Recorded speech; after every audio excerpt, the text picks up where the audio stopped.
আপনি একজন মুসল্লি, আপনার তাশাহুদ এখনও শেষ হয় নাই, কিন্তু প্রথম বৈঠকে ইমাম সাহেব তাশাহুদ শেষ করে অলরেডি দাঁড়িয়ে গেছেন।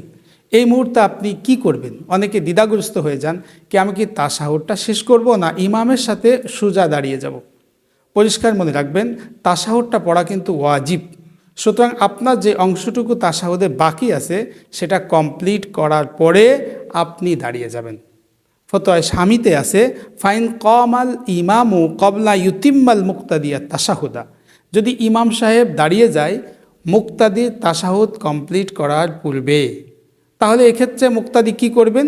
ফাইন্নাহু ইউতিম্মুহু, সে ওই তাশাহুদটাকে কমপ্লিট করে তামাম করে পূর্ণ করে তারপরে উঠবেন।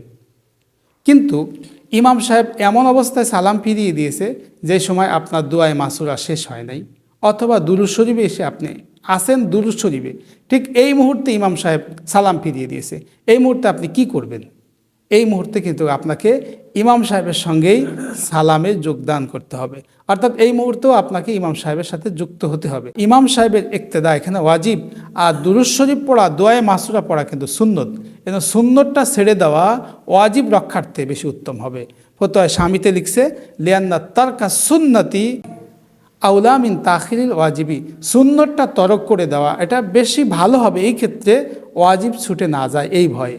কারণ আমি যদি এখন দুরূদ শরীফ পড়ি, আমি যদি মাসুরা পড়ি, তাহলে ইমাম সাহেবের সালাম কমপ্লিট হয়ে ইমাম সাহেব বাড়িতে চলে যাবেন।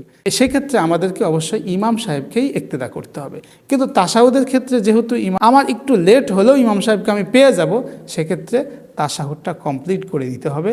কিন্তু শেষ বৈঠকে দুরূদ শরীফ দোয়ায়ে মাসুরা না পড়েই ইমাম সাহেবের সাথে সালাম ফিরিয়ে দিতে হবে। আল্লাহ তাআলা বিষয়টা আমাদেরকে বুঝার তৌফিক দান করেন।